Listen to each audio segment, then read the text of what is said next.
motivasi untuk mengerjakan pekerjaan itu pun akan maksimal dan sempurna.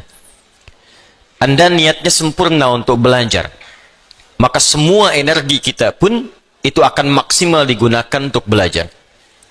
Anda bekerja dengan niat yang tulus menyempurnakan pekerjaan, maka energi kita pun akan sempurna untuk memaksimalkan pekerjaan yang kita tunaikan. Dalam pendekatan ukhrawi atau akhiratnya, maka niat akan menentukan nilai pahala yang Allah berikan kepada kita terkait aktivitas yang kita tunaikan sebagai ibadah ataukah bukan. Jadi begitu kita kerjakan diniatkan karena Allah, maka berubah ia menjadi ibadah dan disitulah kemudian memiliki nilai pahala. Tapi sebaliknya, sekalipun itu tanpa ibadah, bagian dari ibadah, tapi niatnya tidak ditujukan untuk kepentingan ibadah, maka dia tidak memiliki nilai pahala di hadapan Allah Subhanahu wa taala. Saya berikan contoh begini misal. Dia terlihat seperti ibadah, salat. Salat itu ibadah. Infak itu ibadah. Tapi ada orang yang bahkan dicela oleh Allah ketika salat, tidak dianggap ketika infak.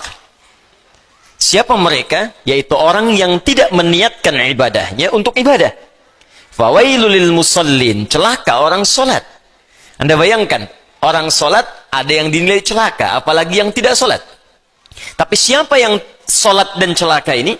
Alladzina hum an salatihim sahun, yaitu orang yang lalai dalam salatnya. Lalai yang dimaksudkan apa? Apakah lalai ini lupa rakaat? Apakah lalai ini melambat-lambatkan salat? Ternyata definisi lalai yang pertama yang disebutkan di ayat ini, teruskan ayatnya, alladzina hum yuraun. Pertama yang lalai dalam niatnya. Lalai dalam niatnya. Seorang yang ibadah, motivasinya ingin dilihat Allah. Ini yang paling pertama dari niat. Ketika seorang ibadah, maka keinginannya dilihat oleh Allah. Itu yang disebut dengan ihsan namanya. Hadis Muslim, nomor hadis yang ke-8. An ta'budallaha ka'annaka tara, fa illam takun tarahu fa innahu yarak. Maka engkau menjadikan ibadahmu itu semua ingin dilihat oleh Allah. Walaupun engkau tak mampu melihatnya, maka engkau yakin kau diperhatikan oleh Allah Subhanahu wa taala. Ingin dilihat oleh Allah disebut ihsan sifatnya. Orangnya disebut muhsin. Ingin dilihat oleh makhluk, salah niat, maka disebut riya namanya. Alladzina hum yuraun. Maka terlihat seperti ibadah, tapi disebut celaka oleh Allah Subhanahu wa taala karena gagalnya niat. Demikian infak.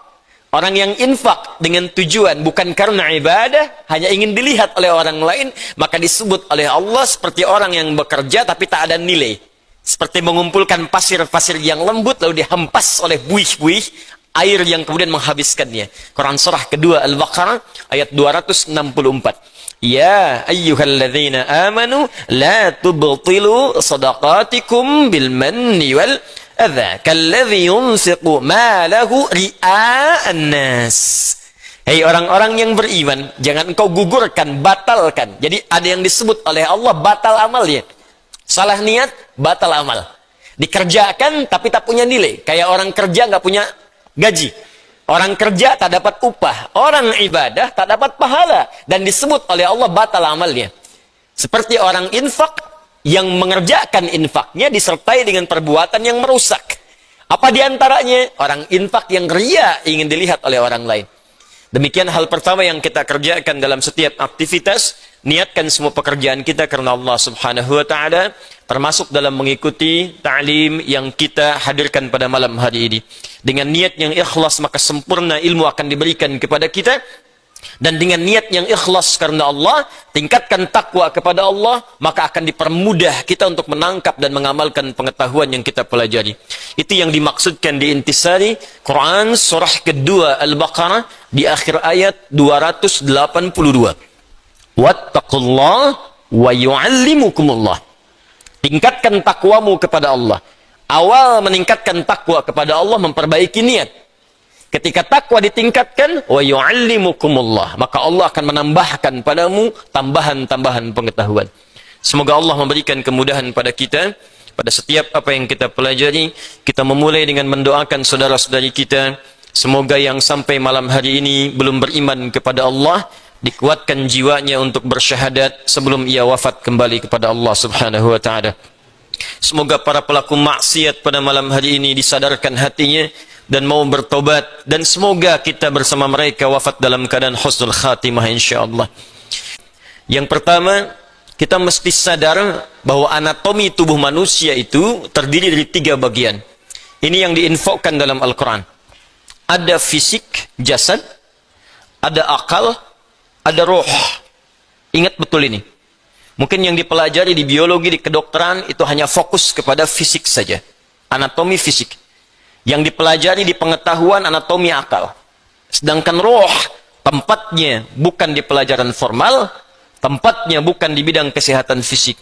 Ini terkait dengan nilai-nilai spiritual. Sedangkan penyakit, biasanya menghantam pada 2 di antara 3 ini.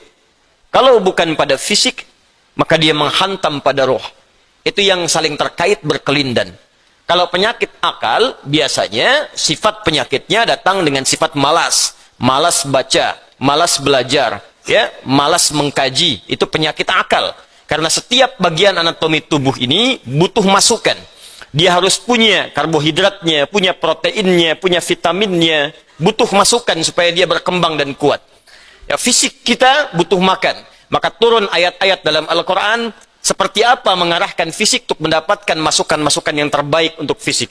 Quran surah kedua misalnya ayat 168, ayat 172, ya, dan turunan-turunan yang lainnya. Kata Allah, ya ayyuhan nasu kulu mimma fil ardi halalan thayyiba. Hai semua manusia, jaga fisikmu. Cari makan dengan baik. Tak semua yang diinginkan mesti dimakan. Cari yang engkau butuhkan, membuat fisikmu sehat dengan cara yang legal. Jadi kalau tips Al-Quran ingin badannya sehat, badannya kuat, maka kata Allah diantaranya, apa fungsinya? Diturunkan ayat, kata Allah, tidak semua yang diinginkan mesti dimakan. Yang menyehatkan itu yang dikonsumsi. Tapi cari dengan cara yang benar.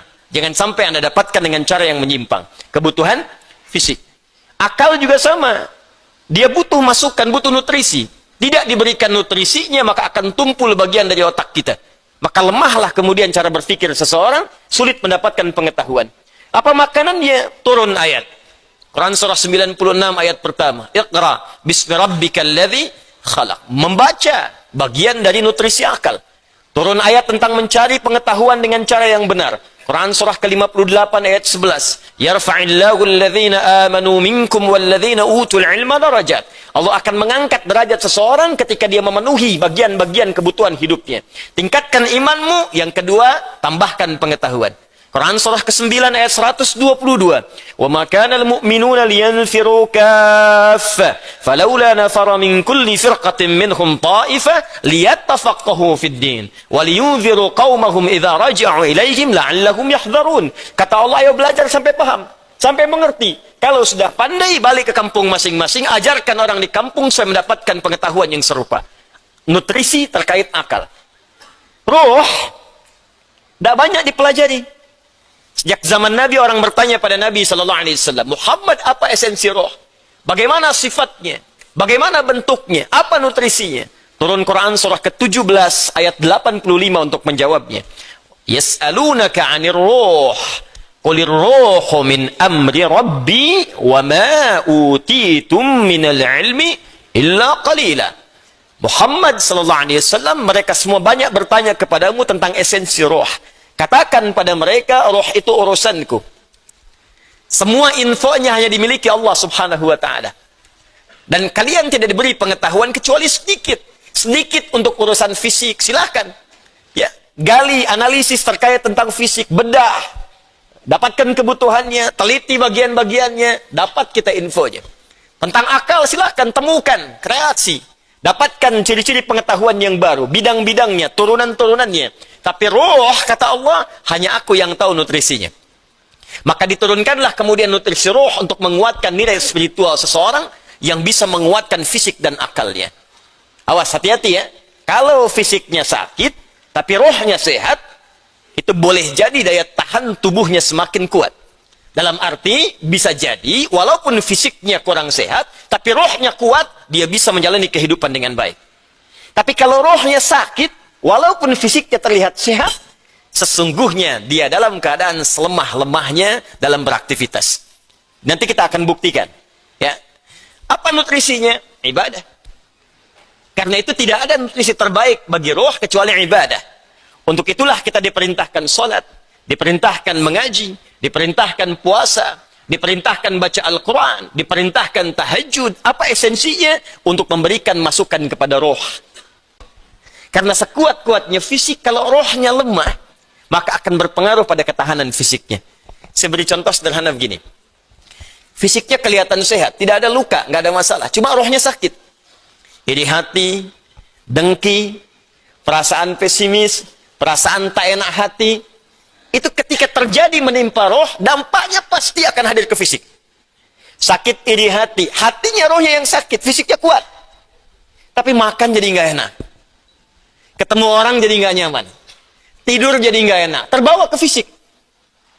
Sebaliknya penyakit fisik, kalaupun rohnya bagus, fisiknya kena penyakit, tapi tetap beraktivitas akan tetap semangat. Nabi Ayub itu kan serangan fisiknya kuat. Tapi karena kondisi rohnya kuat, untuk ibadah pun luar biasa. Baru saat kondisi penyakit mengganggu kepada ibadahnya, baru mohon kepada Allah Subhanahu wa Ta'ala diberikan kesembuhan. Karena itu, terkait dengan ini, saya ingin memberikan pendekatan-pendekatan spiritual, bagaimana kita bisa menguatkan roh, sehingga daya tahan tubuh kita untuk terbantu, ya, bisa menguatkan diri, dan setidaknya membangun kepercayaan diri, agar kita tetap beraktivitas dengan sempurna dan sebaik-baiknya. Ya, kemudian yang kedua, saya ingin ajarkan, zikir dalam Al-Quran, yang bisa menguatkan roh, tatkala dilanda penyakit-penyakit, semacam yang kita hadapi pada saat ini. Satu, jika kita tidak tertimpa dengan penyakitnya, tapi khawatir itu hadir di lingkungan kita, maka diajarkan doa oleh Al-Quran terkait doa yang pernah dibacakan Nabi Ibrahim alaihissalam. Salah satunya terdapat di Quran surah ke-26 Asy-Syu'ara ayat ke-80. Wa idza maridtu fahuwa yashfin. Wa idza maridtu fahuwa yashfin. Singkat, padat. Wa idza maridtu fahuwa yashfin. Kalaupun aku sakit, apapun penyakitnya, pasti Allah akan menyembuhkan. Saya ulang ya. Wa idza maridtu fahuwa yashfin. Kalaupun aku ditimpa penyakit, apapun penyakitnya, pasti Allah sembuhkan. Ini bentuknya fi'il madhi tapi maknanya mudhari'. Das ya? Kalaupun aku sakit, wa idza kalau ketemu fi'il madhi maknanya mudhari'. Sebaliknya, mudhari' ketemu dengan iz maknanya madhi. Iz yaqulu ya, iz misalnya, iz bertemu dengan fi'il mudhari' maknanya madhi. Tapi kalau fi'il madhi bertemu dengan idza, ya, itu maknanya mudhari', akan, belum kejadian. Ya, belum kejadian. Jadi kalau Anda khawatir dengan hal-hal demikian, kata Al-Quran, tetap optimis. Tetap semangat. Ya, jadi kalau ada penyakit, ada apapun di sekitaran kita, jangan sampai berhenti beraktivitas. Kalau menjadi epidemi, jadi wabah, kata Nabi, lakukan karantina. Benar yang dikerjakan sekarang. Yang sakit jangan datang ke tempat-tempat perkumpulan, jangan keluar dari wilayah, kata Nabi, tinggal di situ. Yang tak sakit jangan berkunjung ke situ. Nah, itu perintah yang Nabi sampaikan ketika menjadi kepala negara. Maka kalau sekarang kepala negara atau lewat kementerian menginformasikan, jangan dulu orang asing masuk ke sini. Atau yang kena penyakit jangan berbaur. Nah, itu bagus, kita ikuti. Ikuti. Sekarang DMI, Dewan Masjid Indonesia, memberikan pengumuman. Ada 6 poin di situ. Kita ikuti dengan baik. Ya, jadi kalau yang sedang sakit, sedang flu, batuk-batuk, dan sebagainya, dirasakan bisa menular misalnya, maka tinggal di rumah. Sholat. Ya, jangan berbaur dulu, khawatir menular. Itu standar dalam hadis Nabi. Itu biasa. Tapi kalaupun Anda misalnya berhadapan dengan orang-orang dan belum tahu bagaimana penyebarannya, tindakan preventif penting, silakan mau pakai masker yang lain. Tapi keyakinan perlu dibangun. Kata Allah, wa idza maridtu fahuwa yashfin. Yakin. Ingat, ajal tidak terkait dengan penyakit. Ajal itu terkait dengan maut. Ingat baik-baik. Ajal terkait dengan maut, bukan dengan penyakit. Ya, belum tentu Anda ditimpa penyakit langsung meninggal, belum tentu. Karena banyak orang sehat pun wafat seketika. Jadi gak ada kaitan penyakit dengan kematian. Ingat ya, kematian terkait dengan ajal. Quran surah ke-7 ayat 34. Walikulli ummatin ajal. Setiap umat ada batas waktu hidupnya. فَإِذَا جَاءَ أَجَلُهَا لَا يَسْتَخِرُونَ سَاعَةً وَلَا يَسْتَقْدِمُونَ. Kalau sudah tiba ajalnya, maka tak bisa Anda mohon dimajukan, tak bisa pun dimundurkan. Ayat ini ingin mengatakan, sudah kalau mau itu urusan Allah. Mau dengan kematian, mau dengan maaf, mau dengan penyakit, mau dengan yang lainnya. Kalau tiba ajal, ya meninggal. Kalau belum tiba, ya nggak akan wafat. Makanya nggak usah terpikir bunuh diri, nggak ada kerjaan. Ya. Minum baygon misalnya 1 kontainer, ya kalau belum tiba ajalnya nggak akan wafat. Ya, jelas ya. Dan kalaupun sedang sakit, jangan dikait-kaitkan dengan kematian. Mungkin yang nengok meninggal duluan. Bisa jadi begitu. Atau dokter yang mengobati wafat duluan. Ya, mungkin terjadi. Karena itu kalaupun Anda kemudian, misal ada vonis dari dokter, Anda terkena, Anda suspek, Anda macam-macam. Tidak. Jangan simpulkan dengan hal-hal yang kecil dulu. Ketika Anda simpulkan, dekatkan dengan kematian, justru itu akan menurunkan imun Anda, sehingga kekebalan tubuh itu semakin menurun. Kuatkan. Ya, wa idza maridtu fahuwa yashfin. Kalaupun saya sakit, Allah pasti akan sembuhkan. Tapi jaga diri baik-baik dengan hal-hal yang tadi diisyaratkan. Yang kedua, kalau Anda terkena penyakitnya dan divonis menjadi bagian dari ahli penyakit itu, misal yang sekarang terkena misalnya kena corona, atau kena yang lain, kena cancer, kena macam-macam, maka Allah ajarkan zikir yang selanjutnya yang bisa Anda bacakan, tapi tolong dibacakan dengan penuh keikhlasan dan permohonan kuat kepada Allah Subhanahu wa taala. Saya akan gabungkan 3 surah sekaligus. Insyaallah kalau Anda bacakan dengan benar, di situ ada janji dari Allah seperti Allah janjikan kepada Nabi Ayub, penyakit apapun selain kematian Allah akan berkenan menyembuhkannya. Pertama, saya urutkan dulu dari urutan ayatnya. Quran surah ke-17 ayat 82. Sudah? Ayat 82. Disambungkan ke Quran surah ke-21 Al-Anbiya ayat 83 sampai 84. Nanti saya bacakan ayatnya. Terakhir ditutup dengan Quran surah pertama Al-Fatihah ayat 1 sampai 7. Quran surah ke-17 Al-Isra ayat 82. Quran surah ke-21 Al-Anbiya ayat 83 sampai 84 dan ditutup dengan Quran surah Al-Fatihah ayat 1 sampai ayat 7. Sekarang perhatikan baik-baik. Awas, ini bukan ilmu otak-atik ya. Ini syarat Al-Quran. Wa nunazzilu minal Qur'ani ma huwa shifaa'un. Ini poinnya. Wa rahmatul lil mu'minin wa la yazidul zalimina illa khasara. Wa nunazzilu minal Qur'an, dan kami turunkan dari ayat-ayat Al-Quran itu ma huwa shifaa'un, ada yang bisa menjadi syifa. Apa itu syifa? Obat. Apa itu obat? Syifa. Ibu syifa, ibu obat. Baik. Obat penawar itu ada 2 nama. Seperti penyakit pun ada 2 nama. Satu, obat bagi penyakit fisik yang standar. Disebut dawa namanya. Dawaun. Penyakitnya daun, obatnya dawaun. Ya, ada riwayat mengatakan likulli da'in dawaun. Setiap penyakit pasti ada obatnya. Kecuali kematian. Ya, kecuali kematian. Selain kematian, kata Nabi, ada obatnya. Ya, kalau kita mau kreatif, kita dapatkan analisis, dapatkan hadits.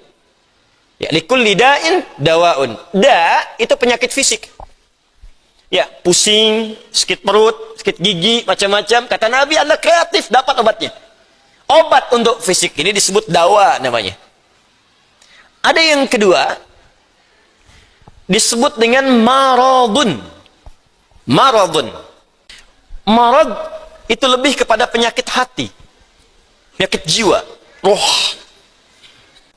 Quran surah kedua Al-Baqarah ayat 10, fi qulubihim marad fazadahumullahu marada. Ada orang-orang munafik yang kena penyakit. Fisiknya sehat, kuat, ke masjid nomor 1, saf pertama dia. Cuma di hatinya ada penyakit. Ya, masuk masjid nyanjung Nabi, keluar masjid mencela Nabi. Nah, itu penyakit, hati-hati. Masuk masjid, nyanjung-nyanjung, keluar mencela-cela. Di depan berkata baik, di belakang menjelek-jelekan. Itu sakit. Itu sakit tuh. Ya. Apa penyakitnya? Marad. Obat penyakit hati, maka namanya bukan dawa, tapi disebut dengan syifa. Kalau ada orang iri hati, orang dengki, mohon maaf, orang terkena penyakit hati yang lainnya, maka obatnya tidak akan pernah ditemukan di apotek atau di rumah sakit tertentu. Silahkan Anda datang ke Kimia Farma, datang ke apotek-apotek yang Anda dapatkan di sekitaran, Century dan sebagainya. Tanyakan, ada nggak obat penyakit hati? Ada nggak obat iri hati? Ada nggak obat dengki? Nggak akan ditemukan. Kenapa? Karena mereka khusus menangani penyakit-penyakit fisikal, disebut dengan daun. Tapi kalau syifa, maka ini erat kaitannya dengan penyakit yang pertama ini, penyakit hati. Di mana ditemukannya? Kata Allah, wa nunazzilu minal Qur'an. Solusinya ada dalam Al-Quran. Maka nanti Allah turunkan beberapa amalan-amalan yang saat dikerjakan amalan itu bisa menghikis, menyembuhkan, bahkan menghilangkan penyakit-penyakit hati. Cari ayatnya. Maka Anda akan temukan kalimat-kalimat dalam Al-Quran, ayat-ayat bimbingan.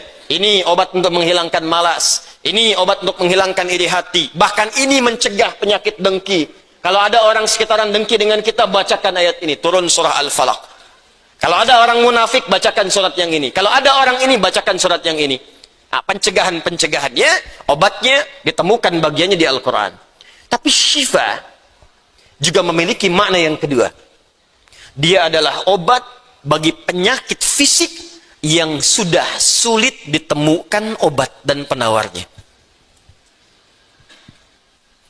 Kalau dokter sudah mengatakan, sudah ini nggak ada obatnya, ini belum ditemukan penawarnya, maka Allah turunkan kemudian beberapa ayat dalam Al-Quran berupa zikir-zikir tertentu yang kalau dilakukan dengan benar, maka melahirkan penawar yang tidak ditemukan secara fisikal.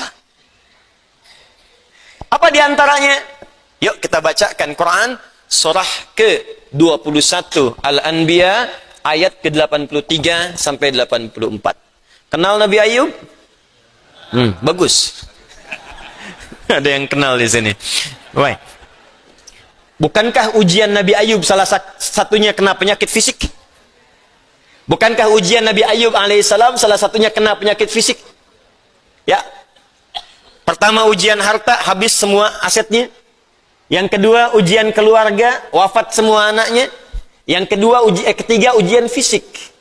Ditimpa, diuji dengan penyakit, maaf, yang belum ditemukan obatnya, tidak akan pernah dirasakan orang sebelumnya, tidak dialami orang setelahnya, saking parahnya penyakitnya. Dokter mengatakan sudah nggak ada obat.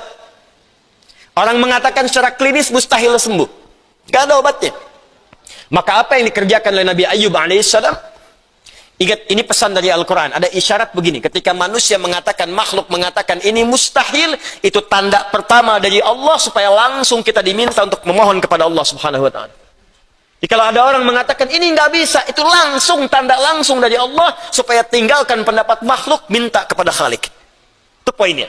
Makanya seringkali ujian penyakit itu diantaranya mendorong kita untuk mendekat kepada Allah. Jadi kalau Anda diberikan penyakit sampai parah, nggak menyebut nama Allah juga, perlu dikasih apa lagi supaya ingat sama Allah? Jadi kalau diberikan yang paling parah, nggak sempat menyebut nama Allah juga, Anda perlu dikasih apa lagi? Karena itu seringkali ujian itu, kata Nabi, jika Allah mencintai seorang hamba, diberikan ujian supaya dekat dengan Allah. Innallaha idza ahabba 'abdan ibtala. Allah itu kalau sudah cinta dengan seorang hamba, diberikan ujian supaya ingat, nyebut. Mungkin sebentar lagi wafat, sebut nama Allah, dekatkan diri dengan Allah. Makanya, maaf ya, nikmat kesehatan itu berharga ketika sakit. Ya, syukur nikmat itu datang ketika sakit. Peningkatan ibadah hadir ketika sakit. Begitu diuji, ingat Allah. Nah, ini yang dikerjakan Nabi Ayub alaihissalam. Begitu penyakitnya sudah mulai mengganggu beliau ibadah, maka perhatikan zikirnya. Amalkan ini, bacakan dengan penuh ketulusan. Wa ayyuba, dan kami buka kisah Ayub alaihissalam. Idnada rabbahu anni massani yadurru wa anta arhamur rahimin. Ini zikirnya. Anni massani yadhurru wa anta arhamur rahimin. Anda boleh bacakan dari sini. Ya, anni massani yadhurru wa anta arhamur rahimin. Allahumma anni massani yadhurru wa anta arhamur rahimin. Allahumma anni massani yadhurru wa anta arhamur rahimin. Dalam tahajud Anda mohon kepada Allah. Yang divonis misalnya matanya sulit sembuh, yang divonis misalnya ini penyakit gak mungkin sembuh, yang divonis cancer macam-macam, minta Allahumma anni massani yadhurru wa anta arhamur rahimin. Ya Allah, penyakit ini sudah mulai mengganggu saya untuk bisa fokus ibadah kepadamu. Ini kuncinya. Jadi kalau bacakan ayat ini, arahkan ke kepentingan ibadah. Jangan cuma minta sembuh. Sebab yang pengen sembuh pun banyak. Jangankan Anda, yang lain pun pengen sembuh. Apa motivasinya supaya Allah cepat sembuhkan kita? Maka dekatkan kesembuhan itu pada kepentingan ibadah. Minta, ya Allah saya pengen sholat. Berikan kesembuhan pada kaki saya untuk bisa melangkah. Ya. Ini peserta karantina Al-Quran, mungkin sebentar lagi akan datang kisahnya. Ada salah satu matanya yang gak berfungsi. Divonis gak bisa melihat. Gak bisa melihat salah satunya. Dia ikut karantina. Dia baca Quran dengan tulus. Dia berdoa kepada Allah. Sekitar 2-3 hari yang lalu, tiba-tiba dia masuk kamar mandi, dapat cahaya, terbuka, melihat semua. Sekarang matanya bisa melihat normal dua-duanya. Minta, Allahumma anni massani yadhurru wa anta arhamur rahimin. Sebentar. Ya Allah, ini penyakit sudah mulai mengganggu saya untuk ibadah. Saya pengen ke masjid, ya Allah. Saya pengen Jumatan. Saya pengen jamaah, ya Allah. Cuman karena ini, saya nggak bisa lagi jamaah. Bukankah engkau menyukai hambamu yang jamaah, ya Allah? Bukankah engkau menyukai hambamu yang sholat bersama, ya Allah? Bukankah engkau menyukai zikir, ya Allah, yang kau dengar setiap waktu, ya Allah? Wa anta arhamur rahimin, sedangkan engkau yang paling sayang padaku. Kalau yang paling sayang saja tidak engkau sembuhkan, lantas kepada siapa lagi aku mohon dan meminta? Kalau kepada yang paling sayang saja tidak menyembuhkan, kepada siapa lagi aku mesti meminta? Anda tahu apa jawabannya? Fastajabna lahu fakashafna ma bihi min dhurrin wa atainahu ahlahu wa mithlahu ma'ahum rahmatan min indina. Ujungnya wa dzikra lil abidin. Kata Allah, kalau ada orang yang mengamalkan zikir ini seperti Ayub mengerjakannya, aku akan sembuhkan penyakitnya, hilangkan semua kesulitannya, bahkan aku kembalikan aset-aset yang dirasakan hilang. Anda biaya keluar sekian juta, puluhan juta, miliaran dibalikin oleh Allah, seperti Allah mengembalikan Ayub dan anak-anaknya plus aset-asetnya. Anaknya meninggal 12, sembuh kembali, istrinya hamil lagi. Setiap hamil, lahiran kembar, lahiran kembar. Lahiran sampai 12 kali, anak 24. Aset balik semuanya. Terakhir, bacakan surah Al-Fatihah dengan benar, karena Al-Fatihah disebut langsung juga oleh Nabi sallallahu alaihi wasallam sebagai syifa, sebagai syifa. Seperti pernah kepala suku saya kisahkan di pertemuan awal, tersengat kalajengking dan medis mengatakan tidak mungkin sembuh, diruqyah kemudian dibacakan itu dan Allah berikan kesembuhan. Wallahu a'lam bissawab. Ini bagian dari ikhtiar roh, bukan bagian dari pendekatan-pendekatan obat fisik. Dan semoga dengan itu Allah memberikan ketenangan, kemudahan, dan menghilangkan segala kesulitan di sekitaran kita insyaallah.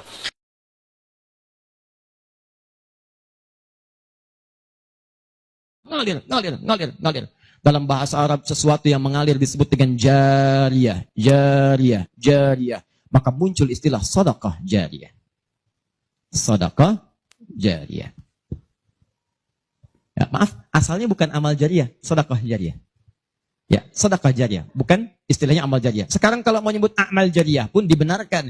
Cuma kalau di Arab, amal jariyah itu begini nih. Ya, kalau di Arab sekarang, antum jalan tuh, jalan, tiba-tiba sedang ada perbaikan, ada lubang. Maka sedang diperbaiki ini ada tulisan kasih papan, afwan amal jariyah, amal jariyah. Maaf, ada pekerjaan jalan mengganggu Anda lewat. Di Arab itu amal jariyah itu pekerjaan sedang berlangsung mengganggu orang lewat. Sekarang begitu. Ya. Makanya kalau ada orang naik ke bis bawa kotak gitu kan, mau minta-minta maaf Pak, amal jariyah, betul, ganggu orang lewat. Ya. Benar secara bahasa, tapi secara makna ini yang paling tepat. Yang kedua, ada yang sifatnya sedekah thabitah. Yang pahalanya berhenti di situ, tetap selesai seketika. Thabitah. Jadi begitu Anda kerjakan, dapat pahala sampai situ aja.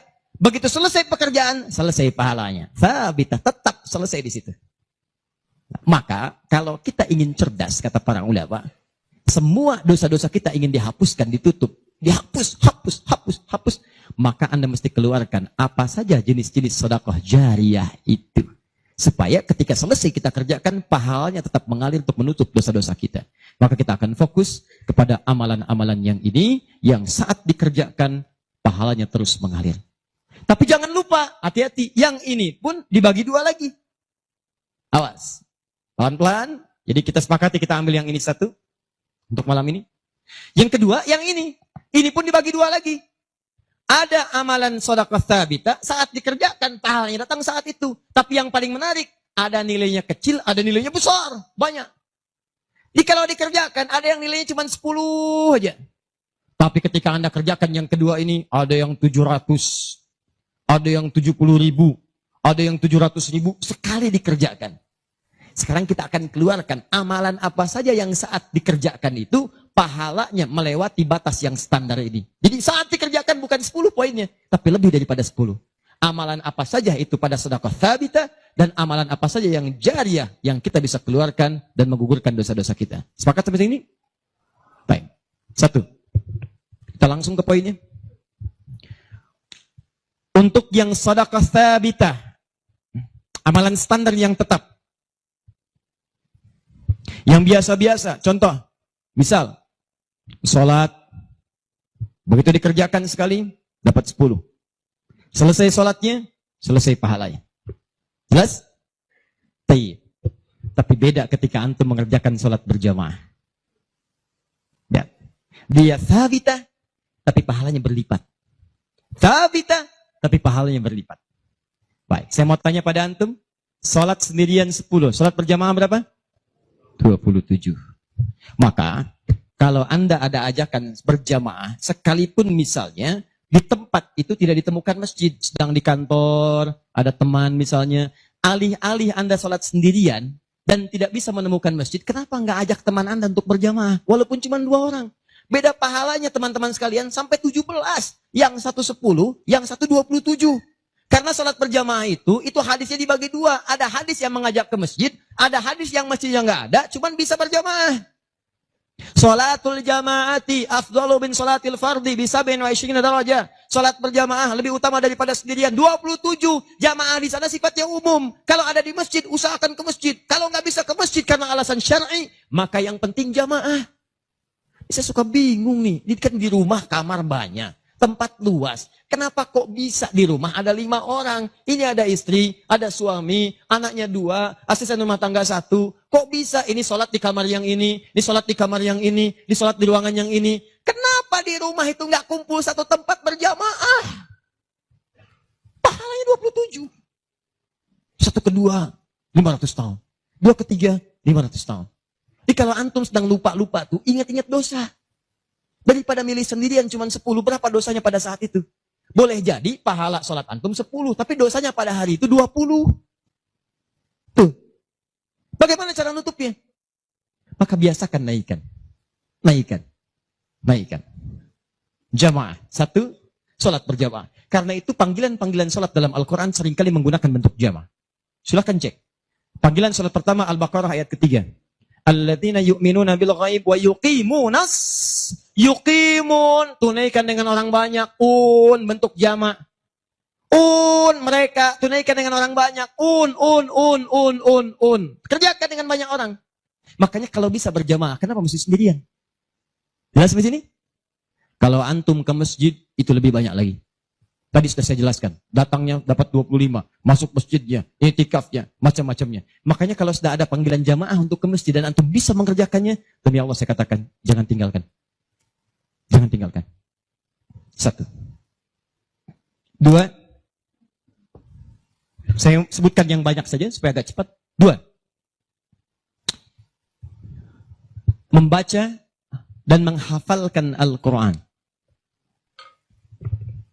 Membaca dan menghafalkan Al-Quran. Amalan kelihatannya sederhana, tapi pahalanya begitu berlimpah. Insya Allah. Tahan sebentar. Tadi kalau sholat sendirian, berapa pahalanya? 10 sholat. Baca Quran, bukan sekali baca, 1 hurufnya 10. 1 huruf. Dalilnya At-Tirmidzi, nomor hadis 2910. Perhatikan kalimatnya. Man qara'a harfan min kitabillahi falahu asyru hasanat. Siapa yang bisa membaca satu huruf saja dari kitabullah, dia mendapatkan padanannya 10 kebaikan. Nanti saya tuliskan rumusnya nih. Lihat baik-baik, ini enggak sembarangan dia, ini enggak sembarangan. Siapa yang baca satu huruf saja dari Al-Quran, dia akan mendapatkan 10 kebaikan setiap hurufnya. Walam aqul alif lam mim harfun. Saya tidak katakan tulisan alif lam mim itu satu huruf, bukan. Alif lam mim dibaca satu huruf, bukan. Walakin alifun harfun, lamun harfun, mimun harfun. Tapi setiap alifnya 10, lam 10, mim 10, walikuli harfin asyru hasanat. Dan setiap antum bacakan satu hurufnya 10 kebaikan, 10 pahala. Jadi kalau saya bacakan alif lam mim, dapat berapa? Belum tentu. Belum tentu. Lihat sini, saya tunjukkan cara bacanya. Sebagian kita mengira itu kecil, tapi menurut Allah itu luar biasa. Perhatikan baik-baik. Lihat sini. Tahan. 1, 2, 3. Baca. Alif lam mim. Baca lagi, Pak. Bagus. Ada lagi yang bisa dengan tajwidnya yang lebih bagus? Siapa lagi? Boleh, silakan angkat tangan.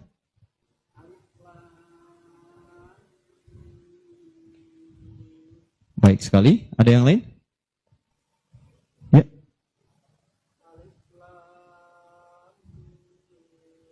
Bagus. Dikit lagi. Ada yang lain? Satu lagi. Masya Allah.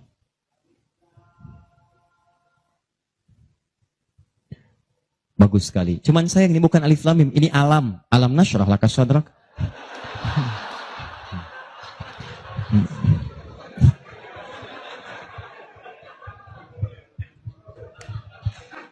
Saya mau katakan, kalau Quran ini seperti tuduhan orientalis dan orang-orang menuduh Quran buatan Nabi Muhammad, padahal dulu tidak ada harakatnya, maka semua kalimat ini yang tertulis begitu akan dibaca sama.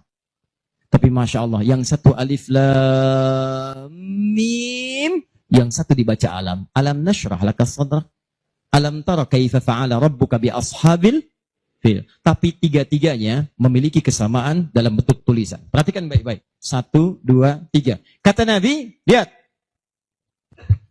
Jangan katakan alif lam mim satu huruf, tapi alifnya satu, lamnya satu, mimnya satu. Walikuli harfin asyru hasanat. Setiap hurufnya 10 kebaikan. Jadi kalau saya bacakan alif lam mim, ada berapa huruf?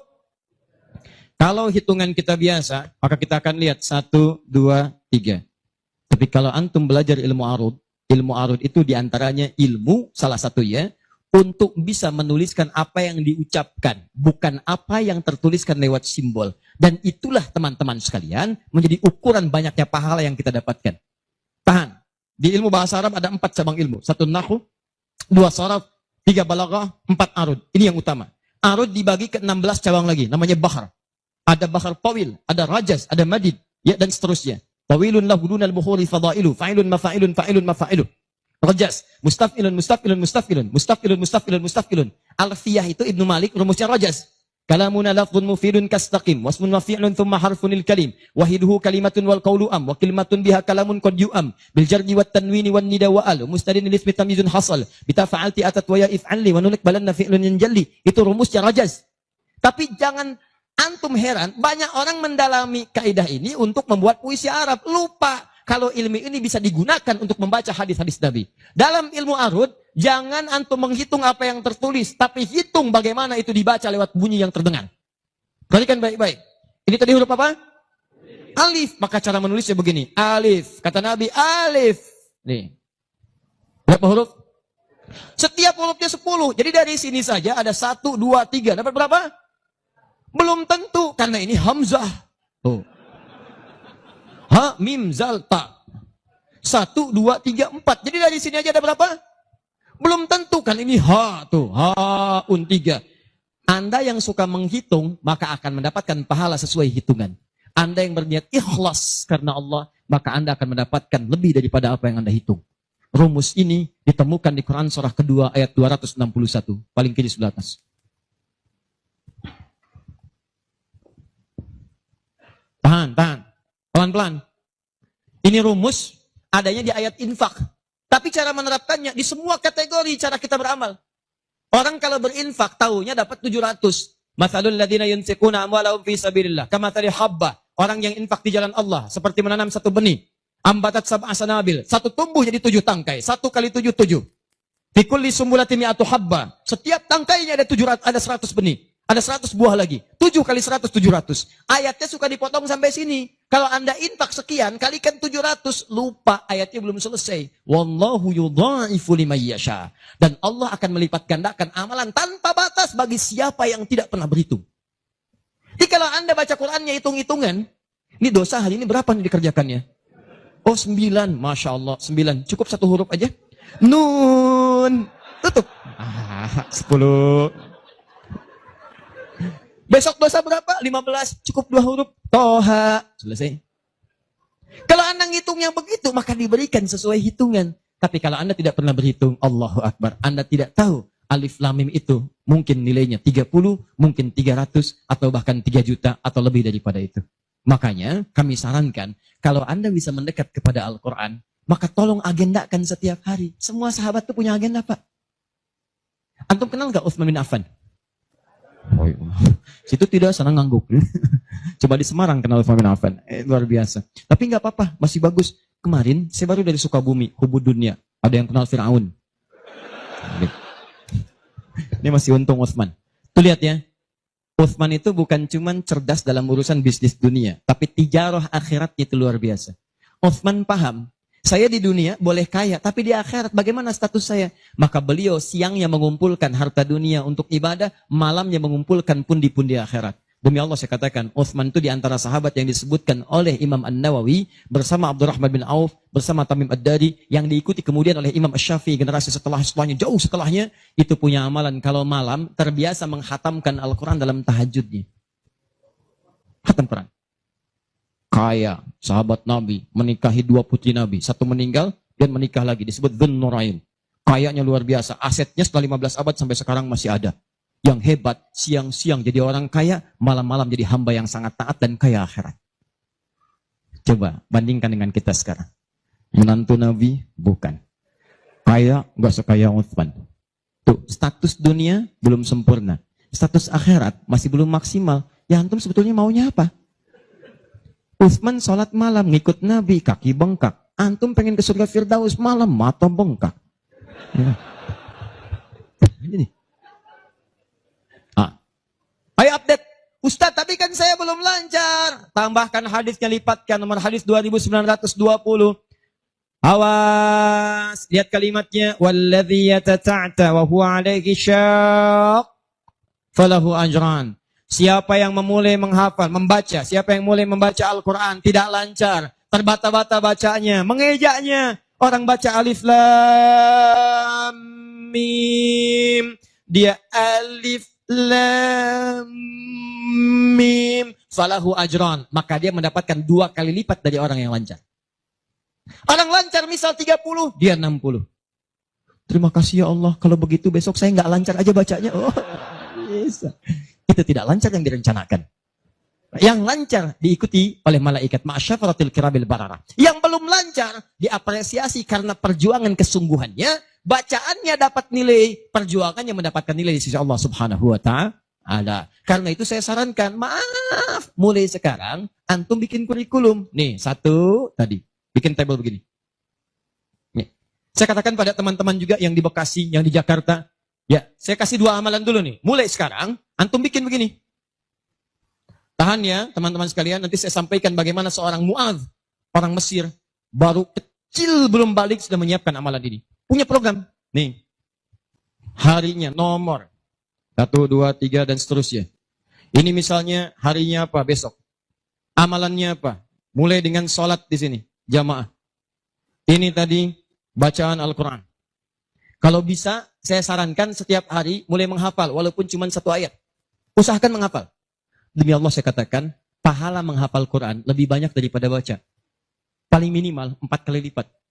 Karena itu ayat menghafal disebutkan 4 kali dibandingkan ayat baca. Silahkan cek Quran surah ke-54.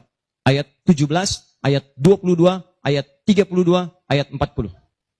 Saya ulangi, ayat 17, ayat 22, ayat 32, ayat 40. Ada? 17, 22, baik. Kemudian 32 dan 40. Kenapa ketawa?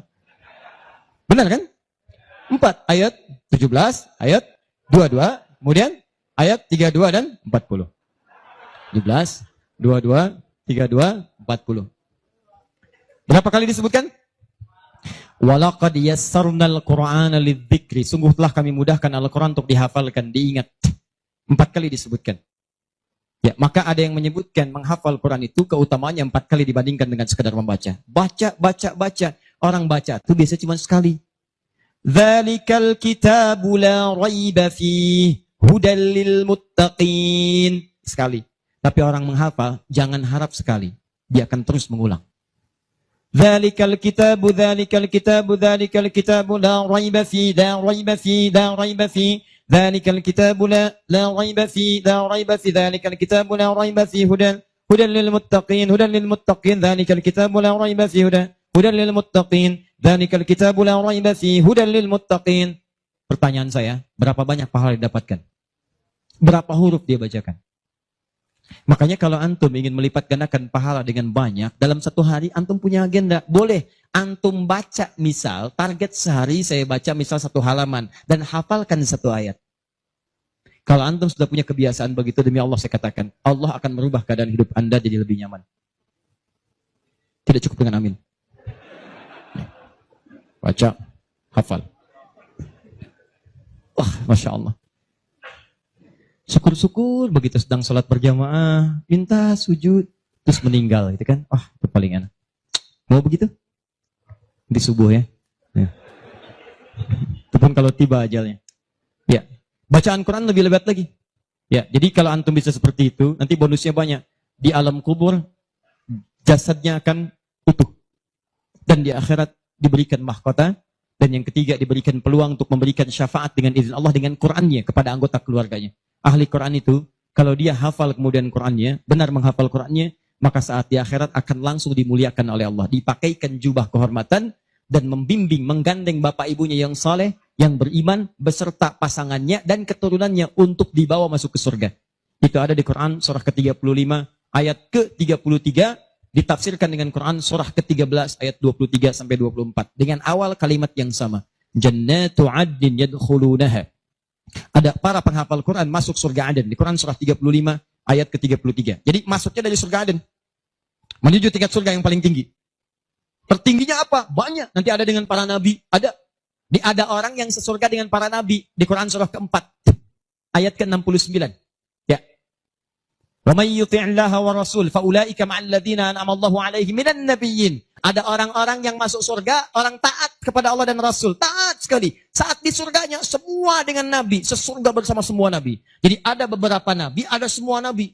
Kalau beberapa Nabi, namanya Anbiya. Makanya di surah Al-Anbiya, surah ke-21, dikisahkan beberapa Nabi. Tapi kalau semua Nabi, itu Nabiyin namanya. Dari Nabi Muhammad SAW sampai Nabi Adam. Ada semua. InsyaAllah. Muhammad SAW bin Abdullah, bin Abdul Muttalib, bin Hashim, bin Abdul Manaf, bin Qusay, bin Murrah, bin Kilab, bin Ka'ab, bin Ghalib, bin Fihir, bin Malik, bin Nadar, bin Kinana, bin Khuzaimah, bin Mudrika, bin Ilyas, bin Nizar, bin Mudar, bin Ma'ad, bin Adnan, bin Adi, bin Adri, bin Muqawwam, bin Nahur, bin Tari, bin Ya'rub, bin Yasub, bin Nabit, bin Ismail AS, bin Ibrahim AS, bin Azar, bin Nahur, bin Abir, bin Kinan, bin Al-Fahsyad, bin Sam, bin Nuh AS, bin Mikhlaim, Matusyara, bin Kinan, bin Anbas, bin Tif, bin Adam AS. Kumpul semua. Jauh Nabi Ibrahim ke kanannya dari Sayyidah Sarah, muncul kemudian Ishak, dari Ishak Yakub, dari Yakub turun Yusuf, dari Yusuf terus sampai dengan ke Musa, ke Daud, ke Sulaiman dan seterusnya, muncul sampai ke Nabi Isa. Nabi Isa bapaknya Imran menikah dengan Hannah, samping kirinya kemudian ada Zakaria. Terus itu semua nabi antum bisa lihat. Masya Allah. Akhi, antum di mana? Surga A. Dengan siapa? Depan saya, Masya Allah, ganteng-ganteng Nabi Yusuf.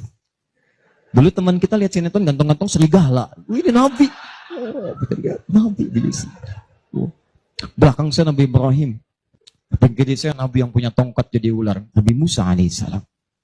Kanan saya Nabi yang sangat saya rindukan. Nabi Muhammad sallallahu alaihi wasallam. Penghafal Quran. Dia akan masuk, diberikan mahkota. Tafsirnya di At-Tirmidzi nomor hadis 2915. Begitu dia kemudian akan naik, maka Qurannya berkata, Allahumma halli, ya Allah, tolong hiasi dulu tubuhnya. Bedakan dengan yang bukan ahli Quran. Bedakan. Yuhallawna fiha min asawir. Demikian ayat Qur'annya. Maka kemudian dia dihiasi dulu. Ada gelang-gelang emas, ada macam-macam, semua tubuhnya indah. Maka Allah firmankan, apa kata Allah? Begitu dikatakan, Allahumma halli. Maka kata Allah, pakaikan mahkota kehormatan. Begitu dipakaikan, ya Allah, berikan pula pada fasilitatornya, kedua orang tuanya, sepanjang mereka beriman, maka dipakaikan di atasnya mahkota yang lebih terang daripada sinar masuk mentari yang ke rumah. Ya Allahumma ya Allah, Allahumma halli, ya Allah tambahkan kepada penghafal, bedakan dengan fasilitator. Fayulbasu ilaihi libasul karamah, maka dipakaikan jubah kehormatan. Begitu dipakai jubah itu, kemudian difirmankan, waqra waqar fa inna akhira qiraatika akhiru manzilatika. Sekarang kamu masuk ke dalam surga dengan bacaan Quran yang biasa kamu bacakan saat di dunia. Akhir tempat tinggalmu, disitulah ditunjukkan pada akhir bacaan Quranmu. Di begitu dia baca Quran, setiap dia baca masuk surga, naik ke tingkat yang paling tinggi. Dan dahsyatnya saat dia akan masuk surga itu, dia akan menggandeng bapak ibunya, istrinya, keturunannya. Buka Quran surah ke-13 ayat 23 sampai 24. Kalimatnya sama awalnya, jannatu 'adnin yadkhulunaha. Ada orang-orang masuk surga Aden, ketika akan masuk, wa man salaha min abaihim, dia gandeng bapak ibunya yang saleh. Wa azwajihim, pasangan-pasangannya, wa dzurriyyatihim, dan keturunan-keturunannya. Allahu akbar. Di dunia ahli Quran itu kemuliaan Qurannya akan merembet pada sekitarannya. Silahkan cek kalau nggak percaya. Anda punya anak hafal Quran 5 tahun, bapak ibunya akan ikutan mulia. Musa yang hafal Quran, bapak ibunya dihajikan. Ahmad Kabil yang hafal Quran, ibunya, perawatnya, gurunya, teman-temannya ikut haji semuanya. Nggak percaya silahkan. Demi Allah saya katakan, Quran turun di 1 bulan, bulannya jadi mulia Ramadan. Quran turun di 1 malam, malamnya jadi mulia Lailatul Qadar. Quran turun di 1 hari, harinya jadi mulia hari Jumat. Quran turun di bawah malaikat Jibril, Jibrilnya jadi menjadi mulia, penghulu para malaikat. Quran diturunkan pada Nabi Muhammad, naik status jadi Sayyidul Anbiya wal Mursalin. Quran turun di Mekah, Mekahnya bercahaya. Quran dibawa ke Madinah, Madinah Munawwarah. Demi Allah, Quran tidak pernah singgah dimanapun kecuali orang itu dan tempat sekiranya akan jadi mulia. Kalau di Semarang ini, antum bikin halaqah Quran, di Semarang ada berapa hafid di setiap tempat, demi Allah saya katakan akan terjadi perubahan di tempat itu. Semua akan mulia. Jadi begitu digandeng, bapaknya, ibunya, wa azwajihim, pasangannya, wa dzurriyyatihim, anak-anaknya, cucunya, masuk. Begitu masuk diparadekan, wal malaikatu yadkhuluna 'alaihim min kulli bab. Semua malaikat menyambut mereka di depan pintu surga, mengatakan salamun alaikum bima sabartum. Selamat, Anda telah sabar saat di dunia, menyiapkan bekal untuk pulang. Sabar menghafal Quran. Itulah yang disiapkan oleh Mu'adz. Anak usia 4 tahun, saat saya berada di Mesir, anak ini masih dini, belum balik. Matanya kata orang buta, tapi hatinya begitu bersih. Dia bilang pada ayahnya, abati yuridul Quran. Pak, saya pengen jadi ahli Quran. Saya pengen menghafal. Kata bapaknya, tempatnya jauh, 20 kilo. Kamu ini punya keterbatasan. Gak apa-apa, saya pengen menghafal. Dia belum cerita kenapa dia mesti menghafal. Begitu bapaknya melihat tekadnya kuat, maka dari motor sederhananya dimodifikasi. Depannya, dashboardnya diperbaiki. Supaya bisa menyimpan catatan Quran. Lembaran-lembaran mushaf. Jadi begitu berangkat, tidak ingin ada waktu yang sia-sia. Di jalan, beliau kemudian di jalan, kadang melihat ke bawah. Bacakan Quran, anaknya dengar. Bacakan Quran, anaknya dengar. Begitu sampai di tempat belajar, dia tinggal mendengarkan syekhnya. Perbaiki, baca lagi. Setoran, pulang. Yang paling menarik, setelah berapa lama, anaknya hafal Quran yang tidak melihat diantar hafal Quran, bapaknya yang mengantar belum hafal. Tapi yang dahsyat, ingat baik-baik. Berlaku hadis Nabi di sini. Siapa yang memfasilitasi pada kebaikan, maka dia mendapat pahala yang sama dengan yang mengerjakan tanpa dikurangi sedikit pun. Itulah hikmahnya dalam ilmu hadis. Kenapa setiap anak ketika meriwayatkan hadis, nama anaknya dihilangkan, nama bapaknya disebutkan. Antum pernah dengar Ibnu Abbas? Nama aslinya Abdullah. Kenapa Abdullahnya dicoret? Disebutkan Abbas bapaknya. Ibnu itu anak laki-laki. Abbas bapaknya. Anaknya Abbas. Ibnu Umar. Nama aslinya Abdullah. Abdullahnya dicoret. Disebutkan bapaknya Umar. Kenapa disebutkan nama orang tua? Nama anaknya dihilangkan. Para pakar hadis itu luar biasa. Untuk menunjukkan bahwa amalan anak ini hasil didikan orang tuanya. Yang begitu diamalkan hadis ini, bukan cuma anaknya, bapaknya pun dapat bagiannya. Abbas itu pengusaha, Abbas itu pedagang, sibuk luar biasa, masih sempat mampir ke majlis Nabi. Cuman nggak selamanya bisa di situ karena ada kesibukan berbisnis. Maka beliau menginvestasikan anak bungsunya, namanya Abdullah kecil, untuk belajar di majlis Nabi. Boleh saya nggak ikutan, tapi anak saya mesti ikut untuk menyampaikan ke keluarga. Maka disimpan di situ. Anaknya masih muda, kecil, dengar, kadang merangkak, kadang main dan seterusnya. Tapi tahukah Anda? Begitu Nabi wafat, anak itu usia 13 tahun. Nabi wafat sudah hafal 2000 hadis. Yang mesti Anda tahu, setiap beliau meriwayatkan hadis, dibuang kalimat Abdullahnya, disebutkan Abbasnya. Karena peran ayahnya yang mendidik dengan baik, maka setiap hadis ini disebutkan Abbasnya dapat, Abdullah kecil dapat. Semuanya dapat. Demikian dengan Quran. Bapaknya mengantar belum hafal, anaknya hafal. Begitu sudah hafal, di sini saya mau sebutkan. Perhatikan baik-baik. Datang reporter Kuwait. Dengar kisahnya. Begitu ditanya, kenapa Anda mau menghafal Quran? Perhatikan jawabannya. Nih, yang mau saya katakan. Saya menghafal Quran untuk mencari bekal bagi saya pulang.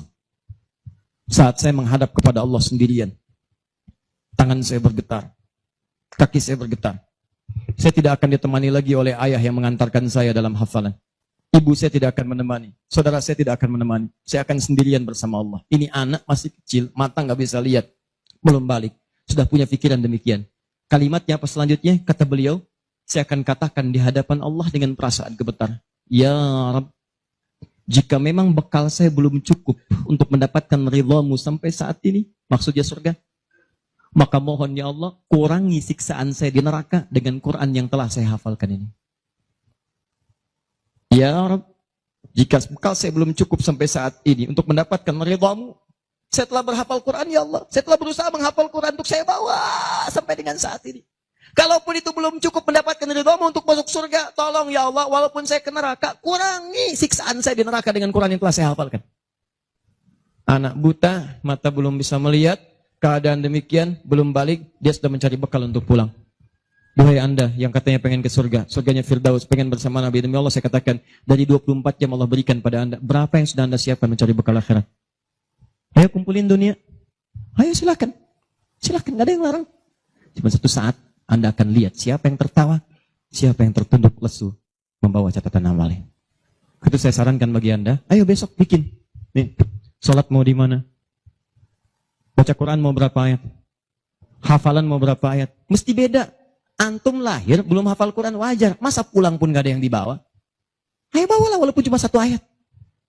Ya, saya satu surat Ustaz, An-Nas, tambah. Ya, jelas? Kalau sudah jelas, amalan ketiga, saya cepat. Tenang ya, katanya pengen sampai subuh. 3, saya cepat. Setelah ini saya ke ujungnya. Kita sebentar lagi berakhir. Ketiga, infak. Infak. Masih ingat teman-teman? Kalau yang standar tadi, berapa pahalanya? 10. Infak paling minimal 700.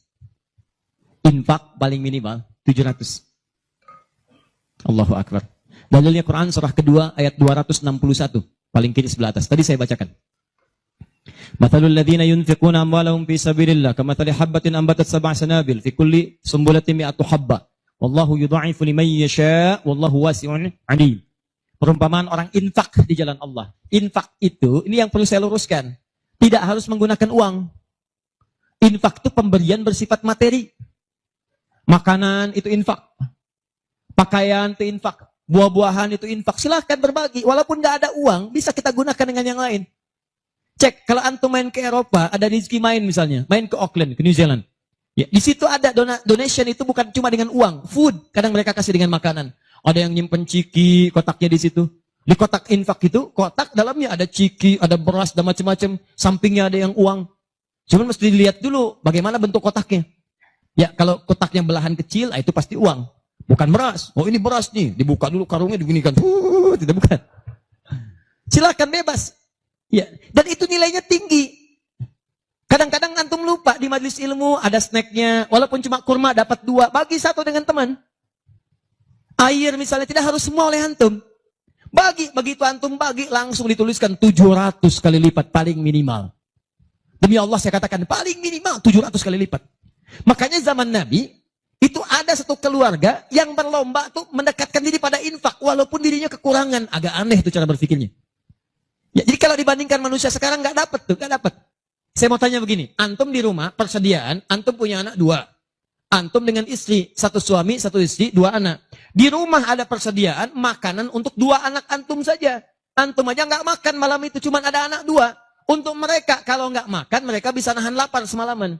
Tiba-tiba antum ditawarkan oleh seseorang, ada tamu nih, mau nggak dijamu di rumah? Bisa nggak? Pertanyaan saya, kalau ada orang yang datang seperti itu ke tempat antum, Mas, ini ada tamu, saya nggak bisa jamu, bisa nggak antum jamu? Di rumah antum cuman ada makanan untuk anak-anak, antum pun nggak bisa makan. Pertanyaan saya, dijamu nggak teman itu? Kenapa diam? Hai ahli surga, kenapa diam? Lihat cara berpikirnya. Kalau cara berpikir kita hanya ke makanan saja, maka kita katakan, Ustaz, anak saya aja dapatnya makanan seperti itu, kami pun nggak makan. Bagaimana bisa diberikan pada tamu? Tapi cara berpikir Tolhah dan keluarganya agak beda. Begitu Nabi katakan, ada tamu, kita datang, langsung angkat tangan. Duluan ngangkat, padahal yang lain banyak yang punya banyak makanan. Tapi cara berpikirnya, kapan lagi saya dapat 700 lebih? Kapan lagi saya dapat diangkat langsung tangannya? Ya Rasulullah saya. Sebelum yang lain ngangkat, angkat tangannya. Maka diantar kemudian ke rumahnya. Sampai di rumah, istrinya dikatakan, duhai sayang, ada titipan Rasulullah. Bahasanya bukan ada tamu, ada titipan Rasulullah. Allahu Akbar. Ada titipan Rasulullah. Maka istrinya langsung membaca, saya